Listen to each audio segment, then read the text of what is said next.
Hey, Pops, what's up? Oh.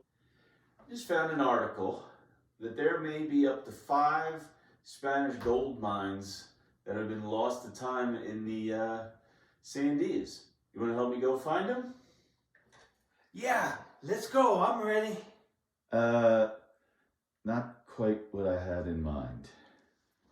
So the story goes that in the 1660s and 1670s, the Spanish, when they were here in New Mexico, they established 5 gold mines here in the Sandias.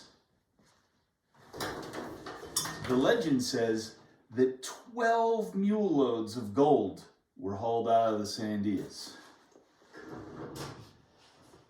The problem was that they used slave labor, Native American slave labor, to mine that gold. And that didn't make the Indians very happy. So in 1680, the Puebloan people revolted and they kicked the Spanish out. After they kicked the Spanish out, they filled in all the mines so the Spanish would never come back.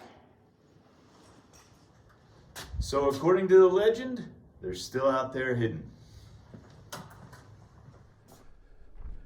So we're going to try a 2-part expedition.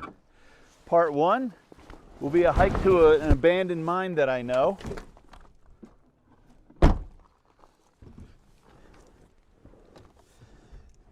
And part 2 is going to be some mountain biking prospecting, as weird as that might sound. So let's get started.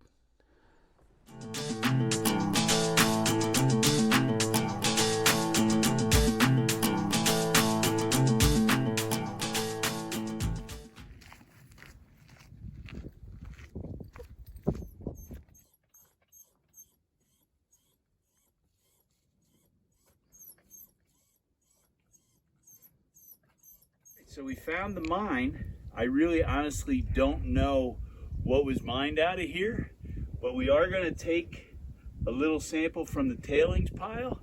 We'll take it back to the lab and we'll see if it's got any gold in it. I am not going to risk that rickety old ladder. I did bring some rope, but not long enough to reach the bottom safely.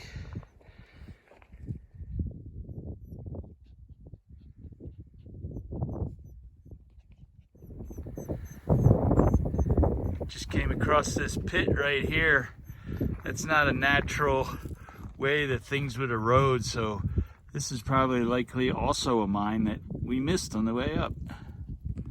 As we hike down now, we're finding a lot more evidence of mining activities. Here's another pit with a tailings pile right behind it. I don't know if it's showing up on camera, but there's a lot of sparkly bits in here. Maybe it's all gold that they left behind. No, it's probably mica or quartz. This is what's sparkling so much in the sun.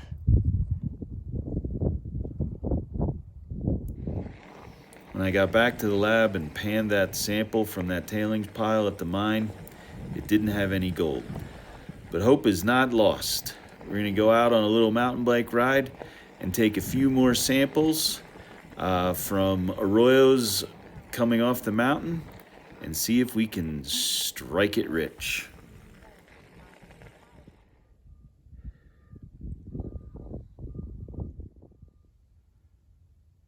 So one of the best places to look for gold is going to be in these sandy arroyos that have washed down from high on the mountain.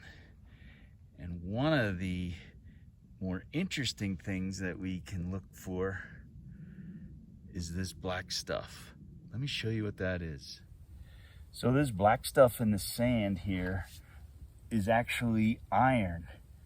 And if we use a magnet, look at how much iron that picked up.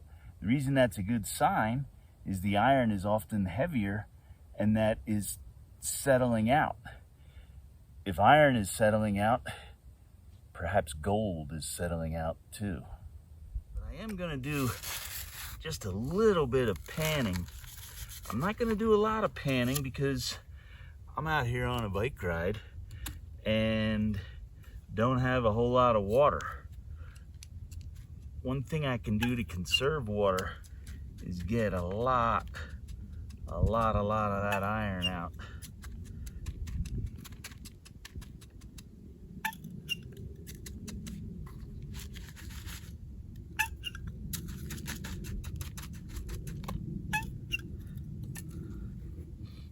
All right, use a little bit of our precious water.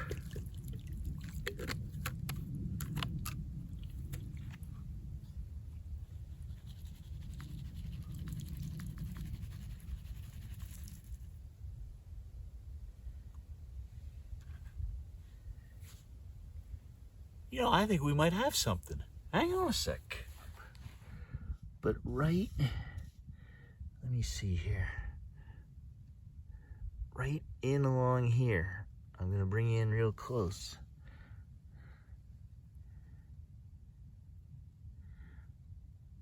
Like there's a fleck right there. Really looks gold. I am really looking forward to getting back to the lab and really being able to test this to see if we can find gold in this sand.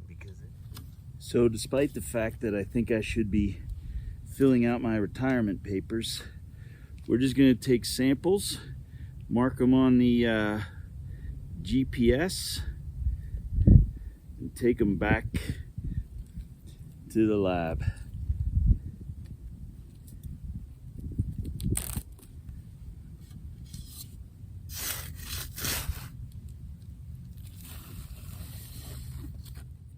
So I don't know if there's gold in the Sandias, but a little Farm to Summit green chili mac and cheese, that's gold in my book.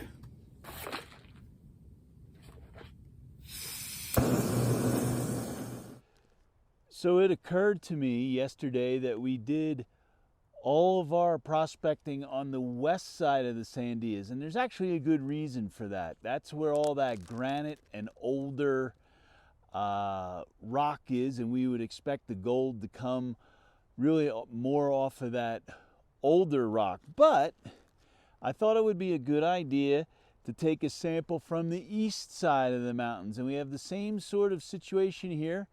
We're here at the Sandia Mountain Natural History Center. We have an arroyo coming all the way down, and we're just going to take a sample.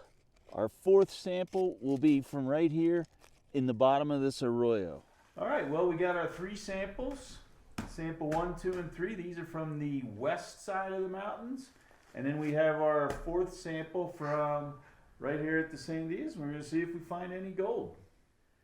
So we're going to do some gold panning right here. So the basic premise is the water is going to float out the lighter material, and hopefully we'll be left with gold. It just takes some patience.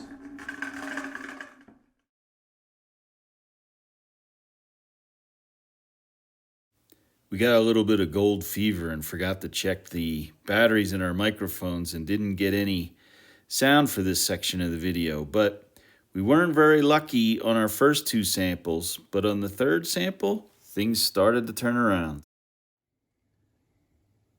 So sample number 3 from an arroyo in the Sandias has yielded a little bit of success. I know that doesn't look like much, but let me turn the microscope on and you'll see that that is gold.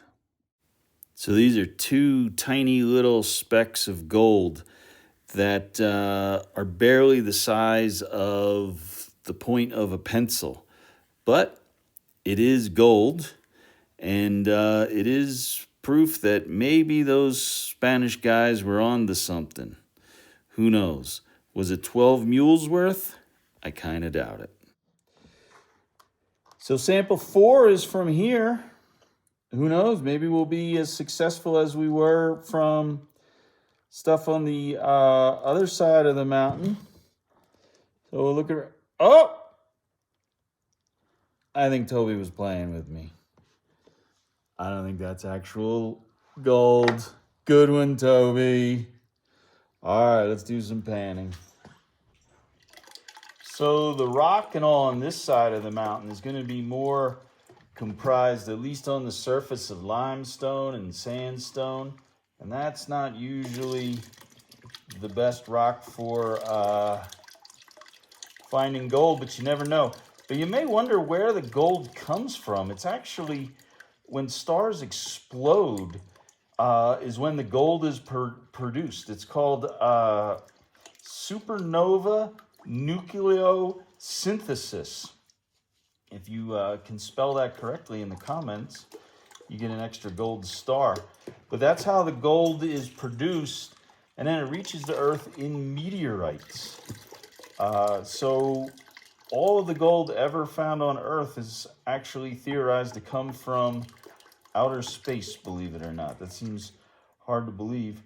But just an infinitesimal amount of the Earth's crust is actually gold. I think it's 0.00005% of the Earth's crust is gold, which is what makes it so valuable.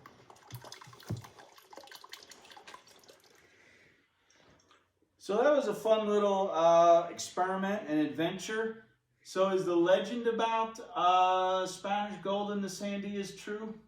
I don't know, but we did prove that there was a tiny bit of gold and not the gold that Toby tried to trick me with.